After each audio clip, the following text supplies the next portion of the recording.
Vote चोरी के खिलाफ इंडिया ब्लॉक का पावर शो आज राहुल गांधी की अगुवाई में संसद से इलेक्शन कमीशन दफ्तर तक मार्च करेंगे 300 सांसद।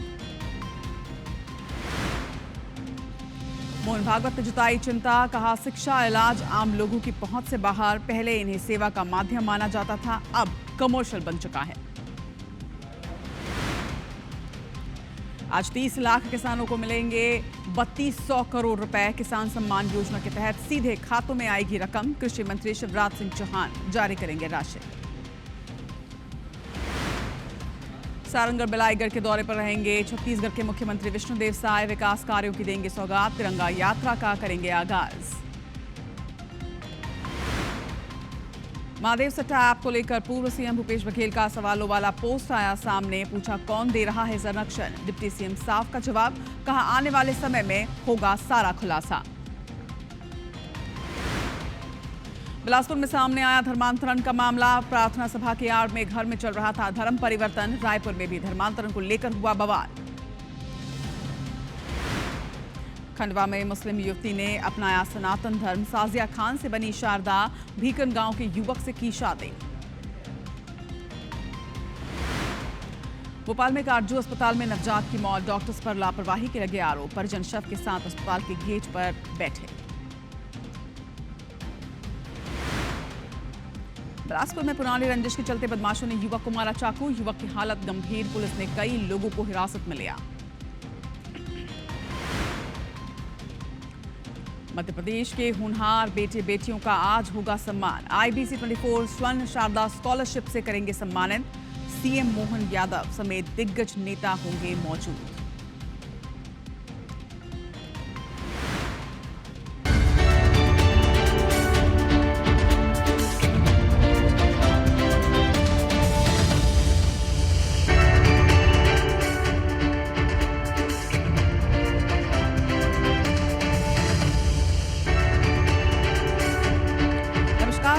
जय जोहार, गुड मॉर्निंग। मैं हूं आप सभी के साथ रचना नितेश और मेगा मॉर्निंग में आप सभी का बहुत बहुत स्वागत है। तो हर छोटी बड़ी खबर से आपको करेंगे अपडेट। अंतर्राष्ट्रीय राष्ट्रीय खबरों के साथ प्रादेशिक खबरें भी होंगी, लेकिन हेडलाइंस के बाद अब नजर डालते हैं सुबह 7 बजे की 7 बड़ी खबरों पर।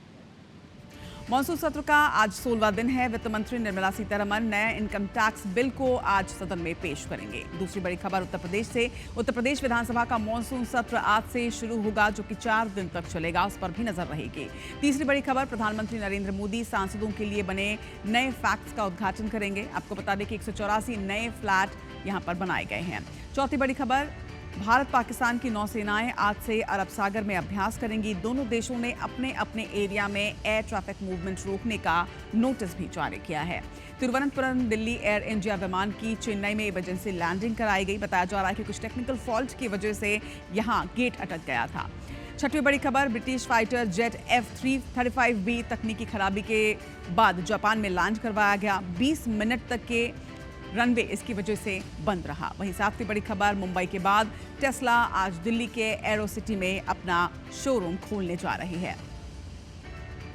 तो ये 7 बड़ी खबरें जिन पर लगातार नजर बनी रहेगी, लेकिन इसके साथ ही आप कुछ अंतर्राष्ट्रीय खबरों से आपको अपडेट कर देते हैं। पाकिस्तानी सेना प्रमुख की गीदड़ भभकी एक बार फिर से सामने आई है। क्या कहा है आसिम मुनीर ने, वो आपको बताते हैं।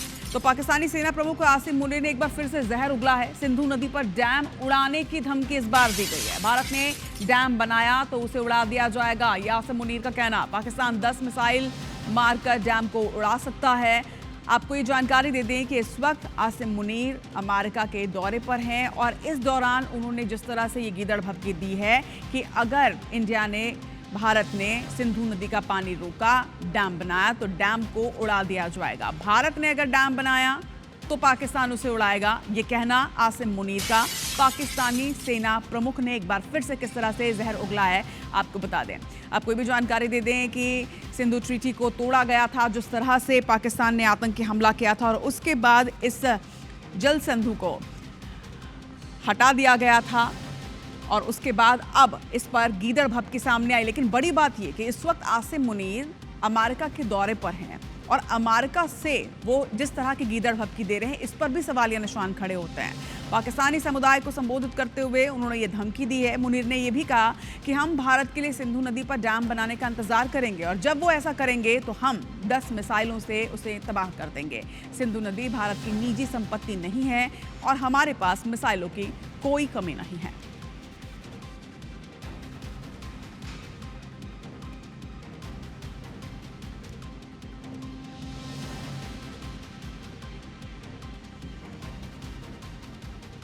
इधर भारत के थल सेना अध्यक्ष जनरल उपेंद्र द्विवेदी ने पाकिस्तान से जल्द दोबारा युद्ध होने की आशंका जताई है। उन्होंने ये कहा है कि अगला युद्ध जल्द हो सकता है, हमें उसी के मुताबिक तैयारी करनी होगी और इस बार हमें ये लड़ाई मिलकर लड़नी होगी। इसके अलावा ऑपरेशन सिंदूर को लेकर जनरल द्विवेदी ने यह भी कहा कि ऑपरेशन सिंदूर के दौरान सरकार ने हमें फ्री हैंड दिया था। क्या कुछ उन्होंने कहा है, सुनवाते हैं आपको। And the next war which we are looking at, it may happen soon and we have to prepare accordingly, as already been brought out by director, that in this we have to fight this battle together. This non-kinetic has to be fought together. बढ़ते हैं आगे। तिरुवनंतपुरम से दिल्ली आ रही air India flight में आखिर क्या परेशानी आई, ये आपको खबर से बताते हैं। बताया जा रहा है कि तिरुवनंतपुरम से दिल्ली के लिए फ्लाइट में उड़ान तो भरी, लेकिन एयर इंडिया फ्लाइट की रविवार रात चेन्नई में इसके बाद इमरजेंसी लैंडिंग कराई गई। एयरलाइंस की ओर से इसकी वजह कुछ टेक्निकल फॉल्ट बताया गया। तकनीकी गड़बड़ी और खराब मौसम को वजह बताते हुए लैंडिंग कराई गई। विमान में मौजूद कांग्रेस सांसद केसी वेणुगोपाल ने सोशल मीडिया में इसके बाद लिखा कि चेन्नई में जब इमरजेंसी लैंडिंग की पहली कोशिश हुई तो सामने दूसरा विमान खड़ा था। पायलट प्लेन को दोबारा हवा में ले गया और दूसरी कोशिश में ही सुरक्षित लैंडिंग हो पाई। विमान में कई सांसद और कई अन्य यात्री सवार थे। फ्लाइट हादसे के बिल्कुल करीब पहुंच गई थी। एक बड़ा हादसा यहां पर किसी तरह चला है। हालांकि एयर इंडिया ने दूसरा विमान सामने आने की बात से इनकार किया है। तो एक तरफ बड़ी बात यह कि इमरजेंसी लैंडिंग चेन्नई में करानी पड़ी है। ये जो फ्लाइट थी, ये एयर इंडिया की फ्लाइट थी जो कि तिरुवनंतपुरम से दिल्ली के लिए उसने उड़ान भरी थी, लेकिन दिल्ली में लैंड करने के बदले फ्लाइट को इमरजेंसी लैंड कराया गया और वो भी चेन्नई में। लेकिन आपको बता दें कि इसी फ्लाइट में तिरुवनंतपुरम से दिल्ली के लिए यात्रा कर रहे थे कांग्रेस के सांसद और उन्होंने अब सोशल मीडिया पर एक पोस्ट किया है। विमान में मौजूद कांग्रेस सांसद केसी वेणुगोपाल का जो पोस्ट है वो भी आपको दिखाते हैं कि उन्होंने ये कहा कि चेन्नई में इमरजेंसी लैंडिंग की एक नहीं 2 कोशिश हुई। पहली कोशिश जब हुई तो सामने एक दूसरा प्लेन खड़ा था, बड़ा हादसा हो सकता था, किसी तरह से ये टला है। हालांकि एयरलाइंस ने इस तरह के किसी भी हादसे या इस तरह के किसी भी दूसरे विमान के सामने आने की बात से साफ तौर पर इनकार किया है।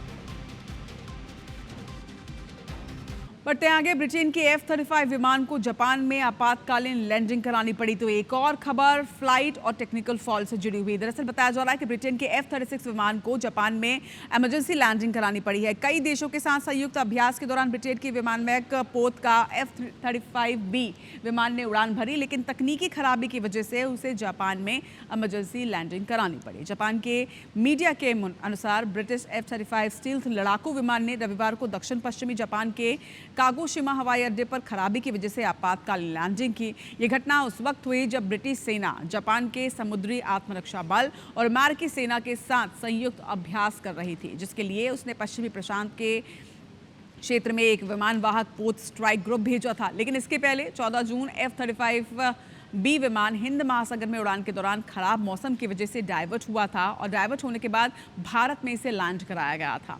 इसके बाद इसमें टेक्निकल फॉल्ट सामने आई थी, जिसे मरम्मत के लिए 1 महीने से ज़्यादा समय तक केरल में ही रोकना पड़ा था। तो 2 तस्वीरें, 1 जून की तस्वीर आप देख रहे हैं जब भारत में इसी फ्लाइट को लैंड करना पड़ा था टेक्निकल फॉल्ट की वजह से। बाद में 1 महीने का समय लिया इस विमान ने और उसके बाद इसे ठीक करके वापस भेजा गया। वहीं दूसरी तरफ तस्वीर आप देख रहे हैं जापान में इसे लैंडिंग करानी पड़ी। F-35 से ही जुड़ी ये दोनों तस्वीरें आपके सामने हैं। ब्रिटेन के F-35 में लगातार टेक्निकल फॉल्ट सामने आ रही हैं, तकनीकी खामी सामने आ रही है और इस बार अमेरिकी सेना के साथ संयुक्त अभ्यास के दौरान ये टेक्निकल फॉल्ट सामने आई है।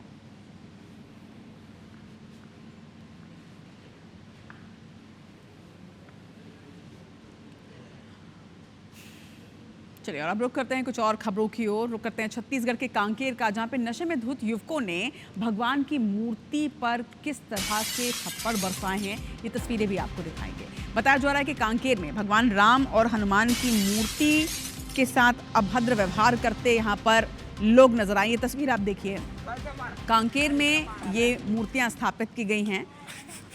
भगवान राम और हनुमान की मूर्ति बताई जा रही है, लेकिन युवक नशे में किस तरह से अभद्र व्यवहार यहाँ पर करते नजर आ रहे हैं। भगवान जिन पर लोगों की आस्था और उन भगवान की मूर्ति पर किस तरह से थप्पड़ बरसाते नजर आ रहे हैं। जाहिर तौर पर नशे की हालत में ये तमाम युवक बताए जा रहे हैं, लेकिन बड़ी बात यह है कि ये वीडियो बाकायदा बनाया जा रहा है। सोशल मीडिया में अब ये वीडियो वायरल भी हो रहा है और ऐसा नहीं है कि ये वीडियो छुपकर बनाया गया है। ये वीडियो बाकायदा उन युवकों के साथ ही बैठे कुछ और युवकों ने बनाया है। नवागांव स्थित ईशान वन का ये वीडियो बताया जा रहा है। वीडियो वायरल होने के बाद हिंदू संगठनों में आक्रोश है। वहीं कोतवाली थाना क्षेत्र का ये मामला बताया जा रहा है। तो नशे में धुत युवकों का अभद्र व्यवहार, भगवान की मूर्ति पर जिस तरह से थप्पड़ बरसाए गए और उसके साथ ही जिस तरह से वीडियो बनाकर इसे वायरल किया जा रहा है, देखना होगा कि क्या एक्शन लिया जाता है।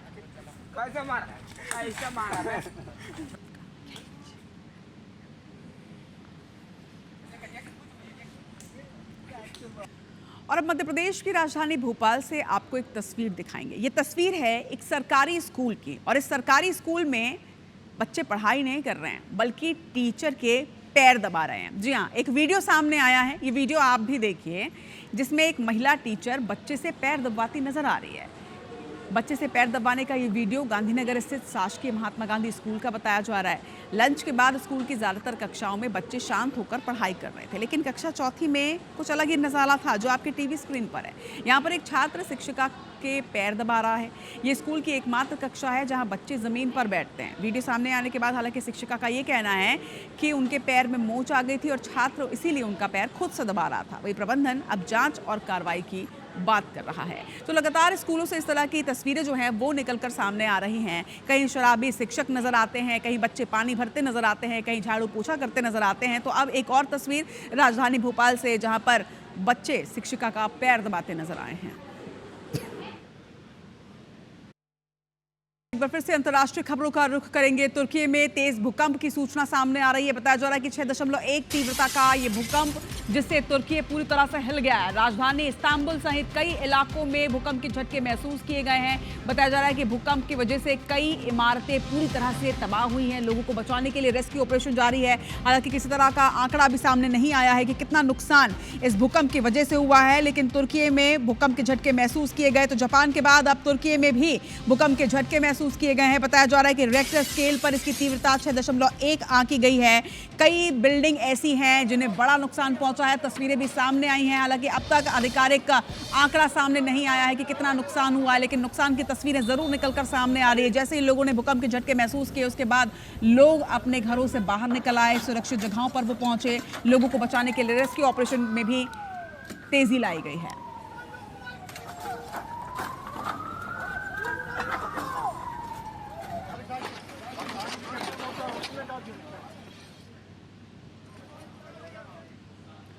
और अब रुक करते हैं छत्तीसगढ़ की ओर। आपको बता दें कि छत्तीसगढ़ में आज तिरंगा यात्रा निकाली जाएगी और इसमें छत्तीसगढ़ के मुख्यमंत्री विष्णुदेव साय शामिल होंगे। सारंगढ़ बिलाईगढ़ में बीजेपी कार्यालय का उद्घाटन भी आज मुख्यमंत्री विष्णुदेव साय के द्वारा किया जाएगा। सारंगढ़ बिलाईगढ़ में विकास कार्यों की भी आज सौगात दी जाएगी। तो सारंगढ़ बिलाईगढ़ के दौरे पर आज छत्तीसगढ़ के मुख्यमंत्री विष्णुदेव साय रहने वाले हैं। इस दौरान न सिर्फ बीजेपी कार्यालय का वो उद्घाटन करेंगे, बल्कि इसके साथ ही विकास कार्यों की बड़ी सौगात आज क्षेत्र की जनता को मिलने जा रही है। लगभग 186 करोड़ के विकास कार्यों की सौगात सारंगढ़ बिलाईगढ़ को आज मुख्यमंत्री समर्पित करेंगे। इसके साथ ही आज तिरंगा यात्रा में भी वो शामिल होंगे और सारंगढ़ बिलाईगढ़ के बाद महासमुंद के बसना भी वो पहुंचेंगे। चरण पादुका योजना के तहत चरण पादुका वितरण किया जाएगा। सिंदूर पार्क में सिंदूर का एक पेड़ भी लगाएंगे।